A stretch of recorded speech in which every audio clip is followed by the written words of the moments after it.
안녕하세요. 오늘도 사연 살롱을 찾아주셔서 감사합니다. 저는 부산에 사는 30대 초반의 여성이에요. 결혼한 지 1년하고 4개월 정도 됐는데 아이는 없고 남편도 저도 반려견을 입양해서 함께 살까 생각하고 있어요. 생명을 맞이하는 일이라 미리 공부도 하고 이것저것 준비 중이에요. 남편은 처음 봤을 때부터 어쩜 이리 잘 통하는 사람이 있나 싶을 정도로 죽이 척척 맞았어요. 제 입장을 잘 이해해주기도 하고요. 그 덕에 저는 시댁과는 거리를 두고 마음 편히 살고 있는데요. 3개월 전까지는 그렇지도 않았어요. 시어머니랑 아주버님 그리고 윗동수한테서 스트레스를 많이 받았거든요. 시어머니는 처음부터 저를 많이 못마땅해 하기도 했고요. 그렇다고 제가 되게 꿀리는 결혼을 한 것도 아니에요. 결혼하고 1년 동안 저도 꽤나 마음고생하고 여기 사연에 나온 것처럼 시집살이 호되게 해봤네요. 그럼에도 저는 남편의 가족들이니 잘 지내보려고 애를 썼어요. 하지만 아무리 가까운 사이여도 끊을 때에는 끊어야 한다는 걸 깨달았어요. 제가 계속 미움받으면서도 이용당하는 상황에 있을 이유도 없고요. 그럼 이게 다 어떻게 된 사연인지 지금부터 차근차근 이야기해 볼게요. 저는 와인바를 운영하는 자영업자이고 남편은 회사원이에요. 남편이 저희 바에 자주 들르면서 저와 눈이 맞았네요. 둘이 연애하고 4년 만에 결혼을 하게 됐죠. 남편은 저보다 4살이 많아요. 저는 좀 일찍 결혼한 감이 있고 남편은 적당한 때에 결혼한 것 같아요. 저희 부모님은 제가 결혼보다는 혼자서 더 삶을 즐기기를 원하셨어요. 그래서 제일 처음 제가 결혼한다는 말을 꺼냈을 때에는 반대가 심했어요. 엄마는 제가 가정에 묶여서 자유롭지 못한 게 싫다고 하셨어요. 엄마가 여행 다니는 걸 참 좋아하시는데 결혼을 일찍 하는 바람에 못하신 게 많다고 해요. 그래서 저는 하고 싶은 거 다 하고 결혼하기를 바라신 거죠. 요즘은 네 나이 결혼하기 일러. 네 친구들 중에도 결혼한 애 1명밖에 없잖아. 종호라는 사람이 좋아 보이기는 해. 근데 사람 좋은 걸로 결혼 생활 되는 거 아니야. 그리고 걔 부모, 아니 어머니가 안 도와주실 거라며 니들끼리 준비해야 되는 게 얼마나 힘든지 알아? 대한민국에서 부모 도움 없이 결혼 준비하는 거 되다 돼. 나중에 네 친구가 시댁 도움 받아서 결혼식 척척하고 잘 살면 그것만큼 속상한 거 없다고. 엄마가 나한테 늘 했던 말은 그게 아니잖아. 남하고 나하고 비교하지 말라며. 엄마 그런 신념으로 내가 대학 가는 거, 과 선택하는 거, 취직 안 하고 와인바 하는 거 전부 찬성해줬는데 결혼은 왜 예외인데? 그냥 우리 믿어주라. 종우 오빠 나 힘들게 할 사람 아니야. 그리고 우리 와인바 잘 되잖아. 지금 SNS에도 많이 올라가고 점심 저녁 예약 다 꽉 찬다고. 오빠 회사도 좋은 데고. 그러니까 우리 한 번만 믿어줘. 모르겠다. 너라면 몰라도 그 종우라는 애는 내가 몇 번이나 봤다고 믿어야 되니? 그리고 나는 네가 더 너만의 인생 오롯이 즐기다가 결혼했으면 좋겠어. 솔직히 이것 때문에 반대하는 거야. 네 말 맞다. 나 와인바 그렇게 잘 되는데 너 쉴 틈이라도 있어? 잠시 닫아놓고 여행 갈 시간도 없잖아 요즘. 엄마가 이렇게 말리셨지만 저는 남편이 너무 좋았고 남편도 저를 너무 좋아하는 걸 알았기 때문에 결혼해서 함께 있고 싶었어요. 결혼에 대한 환상도 있었던 건 사실이에요. 제 주변에서 현실 결혼 생활을 하는 친구들이 많지 않았던 것도 있었고 그나마 친구 하나가 결혼했는데 둘이 고양이들 키우며 알콩달콩 사는 게 좀 부럽기도 했어요. 아무튼 결혼은 진행이 되기는 했는데 친정과는 다른 이유로 시어머니는 저를 좀 무시했어요. 자기 아들만 세상에서 제일 잘난 부모들 있잖아요. 시어머니가 딱 그런 유형이었거든요. 엄마도 아빠도 대놓고 말씀은 안 하셨지만 나중에 언니들에게 들으니 시댁이 저희보다 경제적으로 기우는 것도 걱정하셨대요. 그러면 시댁에서 자격지심 갖고 나올 수 있다고요. 어쩌면 시어머니도 그래서 더 그랬는지도 모르겠는데 아무튼 제가 자기 아들 바지가랑이 붙잡고 늘어져서 결혼시켰다는 식으로 말하곤 했어요. 예, 세상에 돈이다가 아니다. 우리 종호 인물 잘났지, 회사 좋은 데 다니지, 키 훤칠하지. 어떤 여자가 마다하겠니? 정말 열아들, 아니 다른 사람 아들 100명 부럽지 않은 애야. 그러니까 너도 결혼한다고 난리친 거 아니겠어? 나는 더 좋은 집안 며느리 볼 수도 있는데 우리 아들 뜻 존중해서 너 받아준 거다. 그러니까 우리가 뭐 집을 해줘야 한다 그런 생각은 하지 마라. 그런데 결혼을 더 하고 싶어 했던 건 제가 아닌 남편이었거든요. 그건 시어머니가 몰랐던 것 같아요. 남편은 꽤나 자기 집에서 벗어나고 싶어 했어요. 남편한테 형이 있었는데 시어머니가 엄청 형만 편애를 했던 거죠. 그러니까 저한테 다른 아들 100명 안 부럽다는 둥 한 말은 사실은 과장이 심했던 거예요. 저한테 집 해달라고 하지 말라는 말 하려던 거죠 뭐. 저도 그거 다 알고 있었고 친정에서도 이미 시댁이 집은커녕 혼수도 제대로 해줄 수 없는 사정이라는 거 알고 있었어요. 제가 결혼한다고 계속 우기니 어쩔 수 없이 허락은 하셨지만 그 집에서 뭐 해줄 거라는 생각은 아예 하지도 않으셨네요. 나는 진짜 형 뒷바라지 하는 것 좀 벗어났으면 좋겠어. 형수까지 아주 당연하게 생각한다니까. 엄마는 시대가 변해도 장남이 집안의 기둥이라면서 형이 뭘 하든 형편만 드는데 그렇게 따지면 장남이 능력 있고 돈 잘 벌어서 나한테도 다 해줘야 되는 거 아닌가? 왜 돈 버는 사람 따로 있고 쓰는 사람 따로 있는지 모르겠어. 그렇게 말하는 남편은 속에 맺힌 게 많아 보였어요.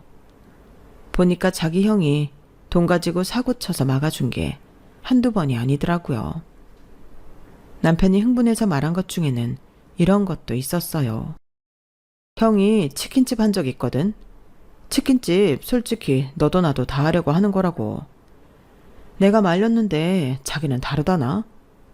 그렇게 큰 소리 떵떵 치고 인테리어도 MZ세대한테 맞춘다고 요란하게 하더니 장사가 안 되는 거야.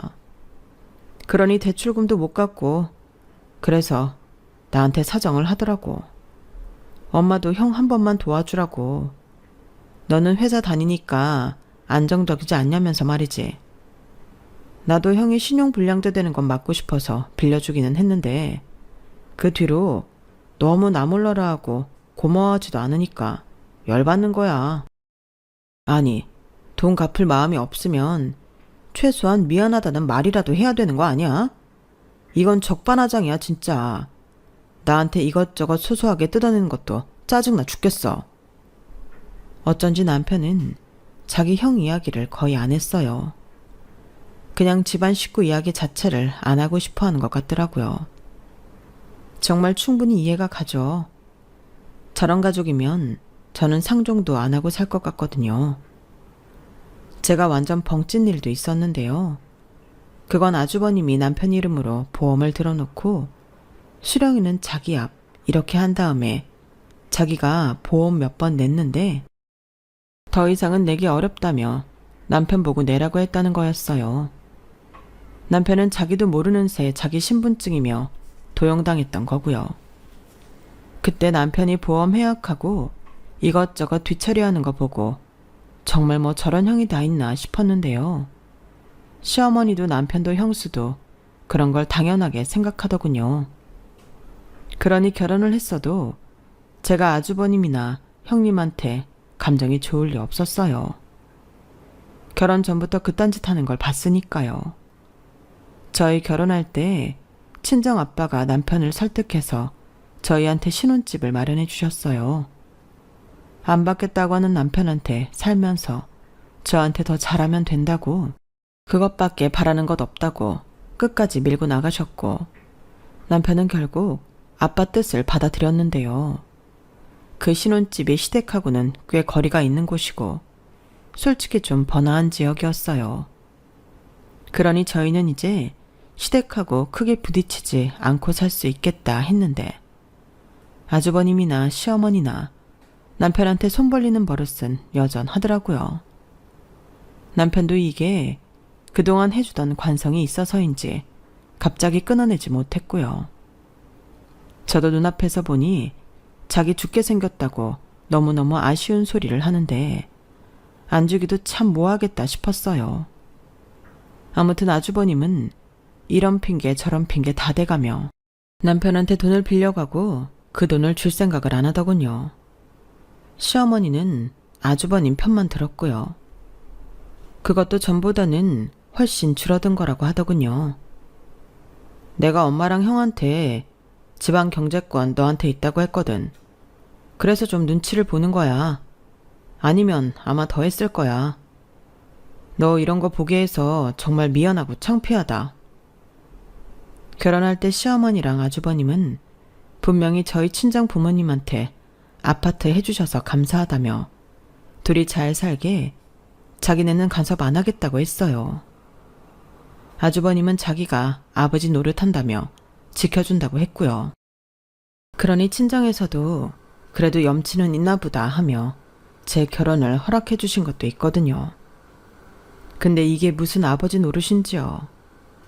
이런 걸 보며 그래도 저희 친정이 재산이 있어 다행이고 부모님이 자식 생각해 주시는 분들이라 너무 감사하더라고요. 저희 신혼집은 말씀드린 것처럼 집값이 좀 비싼 지역이었고 아빠가 아이 낳든 강아지나 고양이랑 살든 오래 살라며 신혼인 저희 형편에 비해 좀 큰 집을 얻어주셨어요. 실평수만 34평 정도 됐거든요. 친정하고는 전철 타고 세정거장이면 오갈 수 있는 거리기도 했고요. 그리고 그 지역이 저희 결혼하고 1년도 안 돼서 매매 가격이 올랐더라고요. 부동산에도 저희 아파트 물어보러 오는 사람들도 꽤 된다고 하더군요. 불경기 불황이라고 해도 오르는 데는 사람들이 몰리기 마련인가 봐요. 이게 아주버님이랑 시어머니 귀에도 들어갔더라고요. 아주버님은 시어머니랑 걸어서 10분 거리에 살고 있었는데 그쪽 지역이 집값도 땅값도 안 오르기는 했어요. 저희 사는 곳만 올라간 게 아주버님 질투심에 불을 당긴 것 같더라고요. 결혼하고 집 들일 때도 안 왔던 아주버님이 갑자기 형님하고 저희 집에 오겠다고 하더니 은근히 이것저것 캐묻더라고요. 형님은 저희 집 인테리어를 하나하나 뜯어보고는 화병하고 테이블 매트를 달라고 해서 좀 당황했거든요. 물론 드리기는 했어요. 근데 처음 아랫사람 집에 오면 하다못해 두루마리 휴지라도 사올 법한데 아무것도 안 사와서 밥 얻어먹고 과일에 차 얻어먹고 내내 살림을 못하는 것 같네, 돈을 펑펑 쓰는 것 같네 이러다가 뭐 달라고 하면 주는 사람 입장에서도 기분이 나쁘잖아요. 그리고 2주쯤 지났나? 이번에는 시어머니까지 셋이서 왔더라고요. 그때 아주버님이 대뜸 이런 말을 했어요. 확실히 여기가 애들 키우기에는 더 좋겠어? 근데 2사람은 일단 아이 안 낳고 개 키울 거라며. 나나 민준아 좀 더 돈 벌고서 아이를 낳자는데 동의했어. 걔도 입양하려니 생각할 게 많아지더라. 천천히 멀리 내다보며 준비할까 해. 종우, 너 말에 아주 허세가 들어갔다. 미론 아파트에 사니까 네가 신분 상승한 것 같냐? 그런 게 어딨어. 내 말이 그렇게 들렸으면 그건 그냥 형 생각이야. 나는 아파트랑 상관없잖아. 그러자 옆에서 형님도 끼어들더라고요. 아무튼 아파트값 많이 올라서 좋겠어요. 서방님은 이런 걸 마누라 덕 톡톡히 본다고 하나요? 우리 은우 아빠도 결혼할 때 친정 덕 좀 받죠. 예단이며 결혼식장에 신혼여행 비용까지. 우리 집에서 다 돼서 마누라 잘 얻었다는 소리 좀 들었는데 내가 동서한테는 깨갱해야겠네. 별 말씀을 다 하시네요. 그런데 은우는요? 친정집에 갔어. 다음 주에나 올 거야. 아주버님과 형님 사이에 아들이 하나 있었는데 이제 4살이었거든요. 근데 두 사람은 그 아이를 형님 친정에 너무 자주 맡기는 것 같더라고요. 그런 것까지 제가 상관할 바는 아니지만 아무튼 제가 그 조카의 얼굴을 거의 본 적이 없어서 말이에요. 만날 때마다 친정에 맡겨놨다고 하고 두 사람은 해외여행에 제주도 여행에 잘도 돌아다녔어요. 하여간 나나 엄마 사는 동네는 왜 죽어라 안 오르고 여기만 오르나 모르겠다. 부럽다 야. 형도 돈 모아서 이사 계획 짜봐. 그럼 은우도 크면 학교 더 좋은 쪽 알아봐야 할 거 아니야. 여기가 딱 좋기는 하다. 지하철 가깝고 애들 학교 다니기도 좋고 학원도 있고. 그러고 보니 이쪽은 어린이집이나 유치원도 잘 해놨다던데. 그것까지는 우리도 잘 모르겠네. 아직 우리한테는 먼 얘기라서 알아보지 않았어. 이쪽 학교 좋고 어린이집 좋은 거 맞아요. 서방님. 그러니까 집값도 오르는 거겠죠? 아무튼 동서는 좋겠다. 이런 데에서 살고. 은우 아빠, 우리도 은우 생각해서 이쪽으로 이사 오는 거 생각해보자. 그럴까? 다른 데 뭐 알아볼 거 있나? 여기만 한 데가 없겠어. 아주버님이 남편 말 속에 허세가 있다고 했는데 두 사람이야말로 허세가 가득했어요. 형님은 중소기업에 다니고 있었고 아주버님은 지금 하고 있는 디저트 카페가 잘 안 되고 있어서 계속 보증금 까먹고 있는 상태였거든요. 살고 있는 아파트를 팔아도 집값 감당이 안 되고 둘 다 대출받기도 어렵다며 저번에도 남편한테 돈 빌려가려고 하다가 못 빌렸었거든요. 제가 두 사람 무능하다고 비웃는 게 아니라 저희한테 큰 소리만 치고 너무 과시만 하려고 하니 그런 생각이 자연히 들었던 거죠. 그리고 이쪽 동네로 이사 온다니 내심 싫었네요. 가까이 하고 싶지 않은 형제니까요. 남편도 아주머님이랑 형님이 이 동네로 이사 오고 싶다고 하니 표정이 안 좋더라고요. 게다가 저는 또 아주버님이 말도 안 되는 요구를 해서 좀 속상해하고 있었어요. 조카 어린이집 이야기가 나와서 그런데 제 친구 중 한 명이 저희 아파트랑 가까운 데에서 영어 유치원을 운영하고 있었어요. 거기가 학비도 좀 비싸기는 한데 워낙 평이 좋아서 들어가려면 대기해야 되는 정도거든요. 근데 아주버님이 자기 아들을 거기에 다닐 수 있게 친구한테 부탁을 해달라고 계속 저한테 압력을 넣는 중이었어요. 저는 아무리 친구 사이여도 그런 부탁은 어렵다고 계속 피하고 있었고요. 그리고 툭 하면 애 떼놓고 둘만 어디 다니면서 저한테는 조카를 소중하게 생각하라고 하니 짜증이 났죠. 그럼에도 시어머니는 단 한 번도 아주버님과 형님한테 뭐라고 한 적이 없었어요. 오히려 저보고 아주버님 부탁을 안 들어준다고 뭐라고 했네요. 니네는 동생이 돼서 형보다 잘 살면 더 나눌 줄도 알고 해달라는 것도 해줄 줄 알아야지. 어떻게 그렇게 이기적이니? 가족은 그런 거 아니다. 그리고 니네 하나밖에 없는 조카 아니냐? 친구한테 그 정도 부탁도 못해? 네가 마음이 있어봐. 뭘 못하겠어. 너무 그렇게 칼처럼 자르면서 사는 거 아니야. 이뿐 아니라 시어머니 역시 저한테 바라는 게 참 많았어요. 일주일에 한두 번씩 친구들 만날 때마다 용돈 달라고 전화했고 옷이며 화장품이며 사달라는 것도 많았어요. 큰아들 내외한테는 아무 요구도 안 하는 눈치인데 왜 그리 저한테만 그러는지 모르겠더라고요. 남편한테 빌린 돈이 많으니 그런 것까지는 말할 수 없으니까 저한테 하는 것 같더군요. 저도 물론 성심성의껏 좋은 것 해드리고 싶어요. 하지만 그게 마음에서부터 우러나와야 제 돈을 쓰면서도 기분 좋잖아요. 제가 친정 부모님한테 용돈 한 번 드릴 때 두세 번은 가져갔네요. 그리고 한 번은 100만 원 넘는 자켓을 사달라고 너무 당당하게 요구해서 기분이 상하기도 했어요. 아무리 자식이고 제가 며느리라고 하지만 이런 건 너무하다고 생각했거든요. 생일이나 어버이날도 아니었으니까요. 결혼할 때도 아무것도 못 해준다고 하더니 결혼하고 나서도 과일 한 봉지 사다 주지도 않으면서 뭘 받기만 하려고 하니 그런 시댁하고 계속 보고 싶겠어요. 아주버님은 아주버님대로 남편 경제권 저한테 있다고 그렇게 말을 해도 자잘하게 30만 원씩 20만 원씩 몇 번 빌려가더라고요. 그러다가 자기네 카페 보증금도 다 까먹게 생겼다며 목돈을 부탁했더라고요. 남편은 당연히 거절했고요. 그런데 제가 그렇게 시켰다고 생각한 아주버님은 저한테 통화로 한바탕 난리를 쳤어요. 재수씨, 사람이 그러는 거 아니에요. 제가 언제 재수씨 돈 쓴다고 했어요? 종호 돈 쓴다는 거잖아요. 왜 형제간의 사이를 갈라나요? 그것도 돈으로? 이러면 안 되는 거예요. 제가 안 갚을 것도 아니고 재수씨가 번 돈도 아닌데 그걸 막으면 안 되죠. 뭐 집안 경제권 쥐고 있다면서요. 큰돈은 재수씨가 다 갖고 있는 모양인데 종호 통장에서 3천만 원 빼서 저한테 보내주세요. 그러면 제가 이거 다 없던 일로 할게요.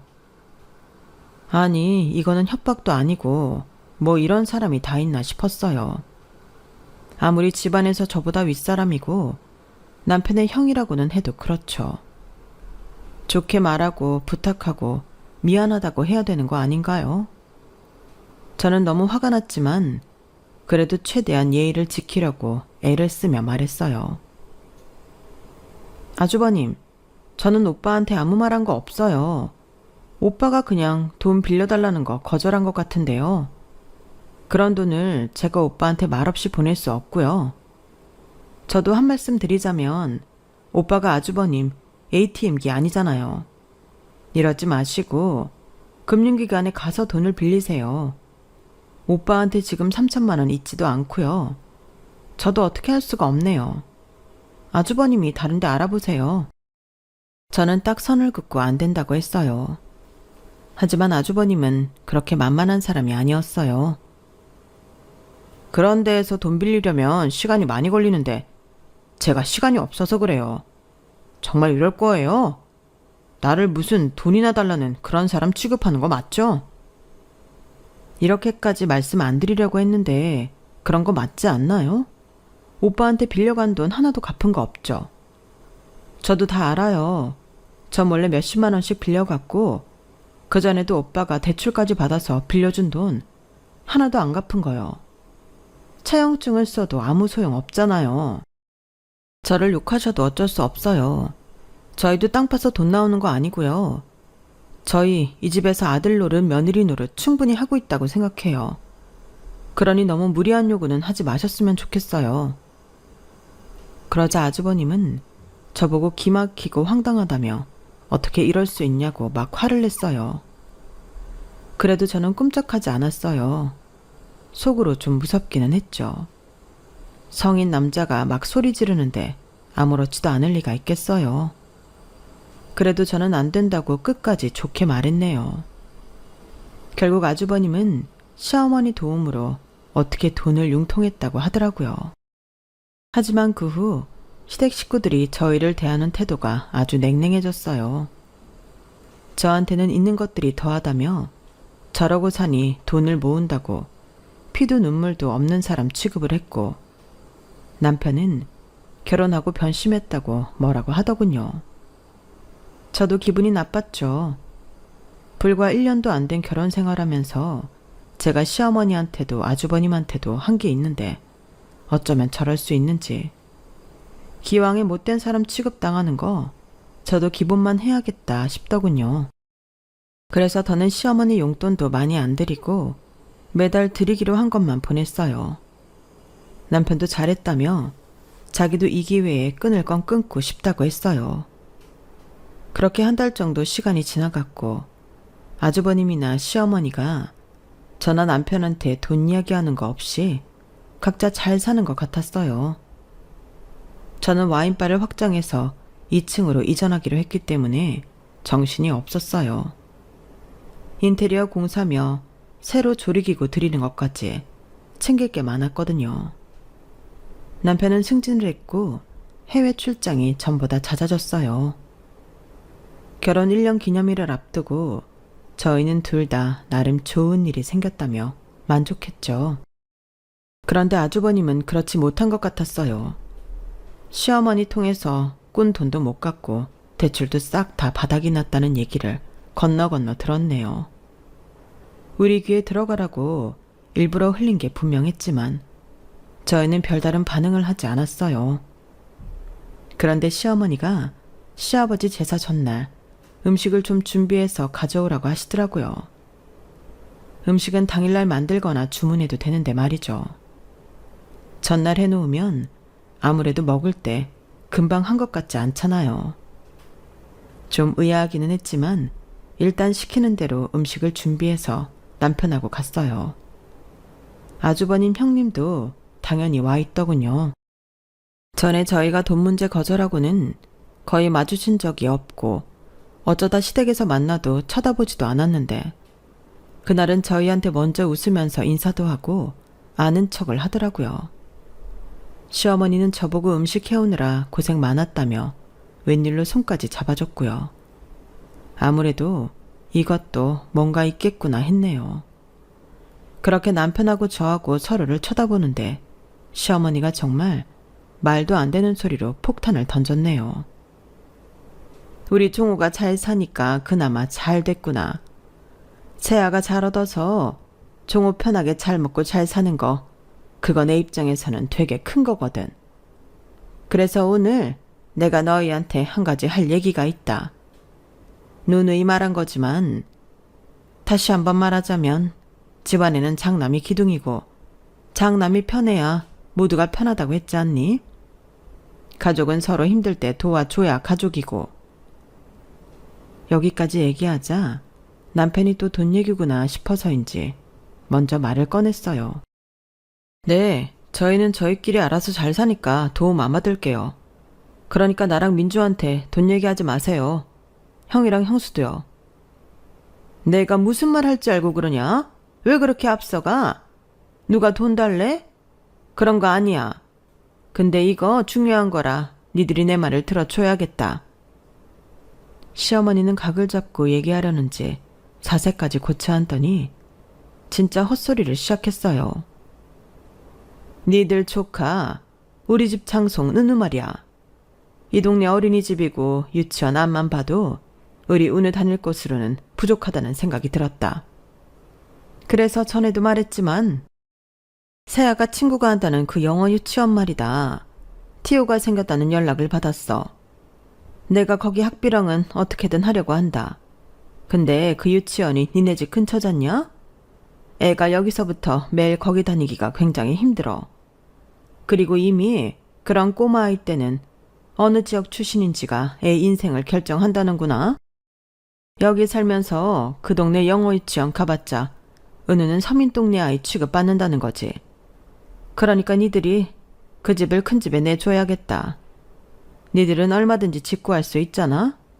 거기 집 넓어서 니네 둘 살기는 너무 횡해. 니네는 대출도 받을 수 있고 여차하면 또 사돈댁에서 도와주실 수도 있는 거잖니. 사실 큰애네 친정에는 돈 갖다 쓴 게 있어서 그런 말까지 하기는 좀 부끄럽고 마침 니들한테 집이 있는데 복잡하게 생각할 거 없잖니? 그러니 니들이 집을 좀 내줘야겠다. 진짜 살다 저런 식으로 자식 집 뺏는 사람은 처음 봤네요. 너무 어이가 없어 화도 안 나더라고요. 저는 정말 차분하게 말했어요. 어머니, 그 집 명의 제 거예요. 아빠가 집을 해주시기는 했는데 오빠가 끝까지 안 받는다고 해서 제 이름으로 해주셨어요. 오빠는 공동명의도 싫다고 했고요. 그러니까 지금 제 집을 아주버님네 이사 오게 하라는 말씀이신 거죠? 네 집인 거 우리도 알아. 일단 좀 살게 해달라 이거지. 그러는 새에 우리 종수도 사업 잘 되고 하면 그런 집 살 수 있는 거잖아. 그 유치원 다니는 애들이 니네 아파트 단지에 많이 산다더라. 니들이 조카 생각해서 그 정도 희생은 할 수 있는 거 아니니? 두 식구가 실평수 34평이면 너무 크잖아. 그 집을 살만한 사람이 살아야지. 안 그래? 니들은 나중에 그런 집 살아도 되고. 제가 아주버님이랑 형님을 보니 아주 당당하게 저를 보더라고요. 진짜 하다하다 이제는 평소에 맨날 친정에 맡겨놓는 아이를 핑계로 집을 차지하려 들다니 사람이 바보인 줄 아는 건지 호구인 줄 아는 건지 뭐가 됐든 열이 받더라고요. 거기에 아주버님이 아주 쐐기를 박았어요. 그래요, 재수씨. 명의 같은 거는 나중에 천천히 생각해도 되는 거고 우리가 거기 계속 살지 말지는 살아보면서 결정할게요. 동서가 아파트 내주면 우리도 섭섭지 않기는 할게. 다시 말도 트고 살고 좋잖아. 너무 멀리 이사가지 말고 형제가 가까운 데 살면서 자주 봐야지. 좋기는 뭐가 좋나요? 맨날 옆에서 누구를 뜯어먹으려고 드는 건지 제 위장이 다 꿈틀하더군요. 남편은 화가 잔뜩 나서 먼저 입을 열었어요. 말이 되는 소리를 해요. 민주집을 형 주라는 소리잖아. 이건 뱅뱅 돌려 말해도 그건데 이제는 둘째 며느리 집까지 손을 댈 생각이에요, 엄마? 뭐 잠깐 와서 살겠다고 해도 안 된다고 할 판인데 뭐가 어째요? 남편이 열받아서 맞는 말만 하는데 아주버님은 되도 않는 소리를 했어요. 야, 너는 네 마누라밖에 안 보여? 네 형이랑 네 조카는 우리는 피를 나눈 가족이지만 네 마누라는 헤어지면 남이야. 그런데도 너 지금 마누라 집을 우리 준다고 큰 소리 치는 게 말이 돼? 어디서 시건방지게 목에 핏대를 세워. 너는 은우가 좋은 친구들 사귀고 고급지게 사는 게 싫으냐? 네 하나뿐인 조카인데 우리 은우 이 집 장손이야. 장손이 잘 돼야지. 그리고 은우가 커봐라. 니들한테 얼마나 잘하겠어. 그러니까 멀리 내다보고 나중에 은우한테 효도받을 생각해. 일단 우리는 받아놓은 이사 날짜가 있으니까 그 중에서 니네가 시간 많은 날로 골라봐라. 마치 우리 생각해주는 것처럼 벌써 이삿날까지 골라나온 게 기가 차더군요. 남편은 되도 않는 소리 말라며 소리를 쳤고 그럴수록 아주버님과 형님은 약 올리듯이 피식거리기만 했어요. 그래서 저도 같이 웃는 얼굴로 대해야겠다 싶었네요. 그럼 큰집 아파트는 어떻게 하시는데요? 처분하시나요? 아니다. 그거 뭐 처분한다고 큰돈 나오는 것도 아니고 그래서 전세를 줄까 한다. 아니면 당장 큰돈은 안 돼도 월세를 받아도 되고. 시어머니는 제 질문에 얼른 대답하더군요. 제가 그렇게 물어보니 집을 내줄 거라고 생각한 것 같았어요. 아주버님이랑 형님 눈도 기대에 가득 찼고요. 저는 바로 핸드폰으로 아주버님네 동네 아파트 검색을 해봤어요. 거기 전세 주면 1억 3천은 나오겠네요. 저희 아파트 전세가 4억 3천은 넘어요. 저희 바로 앞이 전세로 사는데 이번에 4억 5천 줬다고 하더라고요. 그러면 그 집 저희한테 전세값을 주세요. 1억 3천에서 3억만 더 있으면 되겠네요. 어머니 집 팔면 3억은 좀 더 되지 않나요? 그거 저 주세요. 그러면 아파트 이사하게 해드릴게요. 저도 아빠가 해주신 집인데 무슨 명분이 있어야죠. 그리고 아빠가 이런 식으로 큰 집에서 저희 아파트에 무작정 사는 거 아시면 가만히 안 있으세요. 아빠가 사업하면서 꽤 큰 로펌 변호사들하고도 친분 있는 거는 모르셨죠. 그러니까 그렇게 해서 4억 3천 주고 들어와서 살려면 사세요. 아니면 아주버님 집을 팔고 돈을 보태던지요. 근데 그 아파트 팔아도 2억 5천 이상 못 받는 것 같은데? 나머지 1억 8천은 어머니가 해주셔야겠네요. 지금 아주버님도 형님도 돈 빌릴 데 없잖아요. 시어머니는 자기 집을 팔라고 하자 바로 싫다며 펄쩍 뛰었어요. 아니, 내가 재산이 있고 또 있는 것도 아닌데 어떻게 내 집을 팔라고 하니? 우리 집도 더 오를 수 있는데 그 시세로 친다고? 말도 안 되는 소리 마라. 아니에요, 어머니. 어머니랑 아주버님 그쪽 지역은 몇 년째 부동산 제자리잖아요. 저희 아파트는 지금도 오르고 있어요. 그러니까 제가 4억 3천에 전세 살라고 하는 게 절대 무리한 요구 아니에요. 저희는 집도 절도 없이 쫓겨나게 생겼는데 이 정도는 얘기할 수 있는 거잖아요. 그러니까 그 돈 주고 2년 계약 하시든지 아니면 그냥 포기하세요. 제 말에 아주버님과 형님은 아무 말도 못하고 어버버했고 시어머니는 뭔가 생각하더니 안 된다고 몸서리를 쳤어요.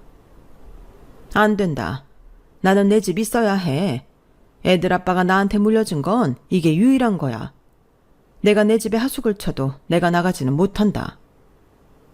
그럼 아주버님네가 어머니네 들어가서 하숙하는 셈 치고 매달 월세 내고 아주버님 아파트 팔아서 빚 갚으면 되겠네요. 저희한테 빌린 돈도 갚고요.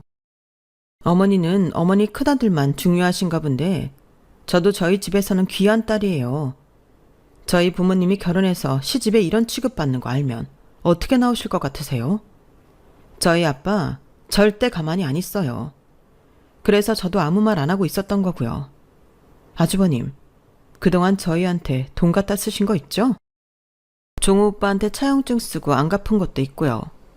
어차피 계좌로 보내서 조회하면 다 나오거든요. 그거 저희가 뭘 몰라서 가만히 있었던 거 아니에요. 지금이라도 아빠 친구 변호사분한테 그거 들고 가서 돈 받을 수 있게 소송 진행해달라고 할까요? 제 말에 세 사람은 더 하얗게 질리기만 하고 아무 말도 못했어요. 이번에는 남편도 화를 좀 가라앉히고 말했어요.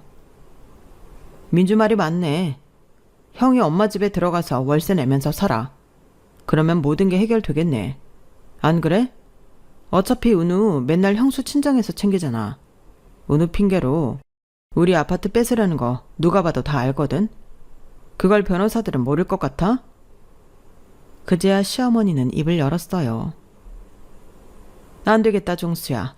나는 내 집까지 팔아서는 돈을 못 보태겠다. 이거 그냥 니들이 들어가면 정말 쟤네 가만히 안 있을 것 같고 나는 이 나이에 어디 월세나 전세 같은 거 살기 싫다. 그러자 아주버님은 괜히 화를 내기 시작했어요. 둘이 진짜 똑같이 못돼 처먹었네. 니들이 그렇게 좋은 아파트에서 살아야겠냐? 내가 거기 들어가서 사는 게 그렇게 싫어? 아니, 형. 나도 형이 제발 성공해서 좋은 데서 살았으면 좋겠어. 우리보다 더 좋은데, 더 넓은 데에서. 근데 형이 알아서 하라고. 멀쩡히 살고 있는 사람들한테서 억지로 뺏으려고 엄마까지 끌어들이지 말고. 이번에는 형님까지 저희 보고 너무하다면서 이러는 거였어요. 서방님도 참 매정하네요. 결혼하고 사람 바뀌었어요. 어떻게 우리한테 이래요? 우리 한 가족이잖아요. 저는 그 말을 듣고 참을 수 없었어요. 한 가족인데 저희한테 뭐 해줬는데요? 지금도 우리를 멀쩡히 잘 살고 있는 집에서 내쫓을 생각인데 저희한테 그런 가족 의미 없어요. 저희는 인연 끊어도 상관없어요. 그놈의 가족 타령 지겨워 죽겠네요. 민주 말이 맞아요. 형수님, 저 형수님한테 이런 말 들을 이유 없어요. 그동안 형이 해달라는 돈 다 해줬고 말도 안 되는 요구 다 들어줬잖아요. 그런데 한 가족인데 제가 변했다고요? 정말 변해볼까요? 제가 형 고소해볼까요? 아주버님, 형님, 어머니, 저 잘못 보셨어요. 사람이 말 안 하고 가만히 있다고 쉽게 생각하셨나 봐요. 정우 오빠는 이제 저랑 가족하면 돼요. 당연히 제 편이니 저랑 가족 맞고요. 그러니까 무리한 요구하지 마세요. 진짜 제가 시댁 갑질 많이 당했다는 말 들어봤어도 이런 식으로 집 내놓으라는 갑질은 듣도 보도 못했네요. 남편은 진짜 굳게 마음 먹었는지 그 자리에서 완전 선언을 했어요. 형한테 기대하는 것도 없었지만 정말 이건 해도 너무해. 나 민주한테도 너무 쪽팔려. 엄마도 너무 장난만 챙기잖아요. 나는 눈에 보이지도 않죠? 나도 이제 나 제대로 봐주는 사람들하고 있을래요. 그게 진정한 가족 아니겠어요? 형, 내 돈 한 달에 얼마씩 갚겠다고 각서 쓰고 공증 안 하면 나 진짜 고소할 거야. 엄마도 그래. 더는 우리한테 무리한 요구 하지 마. 나한테 이제 민주가 우선인 거 맞아. 나 하나 믿고 자기 인생을 선택한 거잖아. 저와 남편은 할 말 다 하고 망연자실하게 앉아있는 시어머니와 아주버님 형님을 두고 집을 나왔어요. 남편은 그날 저보고 바닷가 보며 한잔 하자고 하더군요. 회의에 소주를 시켜놓고 남편은 이제야 숨통이 트인다고 했어요. 진작에 이랬으면 저한테 그런 말도 안 되는 소리 못했을 텐데 미안하다면서요. 괜찮아, 됐어. 이제 더 좋은 일만 있을 거야. 오빠는 아주버님한테 꼭 돈 받고. 알았어? 나 진짜 엄마랑 형 안 보고 살아도 돼. 아니, 차라리 안 보는 게 나아. 그러면서 진짜 후련한 표정을 짓는 남편이 너무 안 됐더라고요. 그 후 시어머니와 아주버님 형님은 저희한테 전화를 하고 문자를 하며 오만 협박을 다 했지만 저희는 다 차단해버리고 변호사 통해서 할 말을 했어요. 변호사 선임한 걸 알자 그제야 아주버님은 저희 와인바까지 찾아와서 남편 마음을 돌려달라고 하더군요. 소송을 취소해달라고요. 남편은 변호사를 통해서 매달 얼마씩 갚겠다는 각서를 쓰게 했고 그걸 받아 공증한 후에야 소송 취하를 했어요. 그 뒤로 아주버님은 이런저런 일 다 하며 남편한테 매달 돈 갚고 있네요. 형제끼리 이렇게까지 하나 싶겠지만 그동안 남편이 혼자 당해온 걸 생각하면 아무것도 아니라고 생각해요. 제가 결혼하고 1년간 당해보니 알겠더라고요. 그렇게 저희는 지금 시댁과는 거의 연락을 끊고 둘이서 알콩달콩 살고 있어요. 너무 말도 안 되는 상황에서는 아무리 가족이어도 탈출이 필요하더라고요. 제 인생이잖아요. 남편과 만드는 제 인생이요. 저는 이 선택에 후회가 없어요. 제 이야기는 여기까지예요. 들어주신 분들 모두 감사드리고요. 모두들 가족과 행복하시고 좋은 하루 만드세요. 여러분, 사연 댓글에 응원과 현명한 조언 부탁드려요. 좋아요와 구독은 저에게 큰 힘이 됩니다. 오늘도 좋은 일 가득하세요.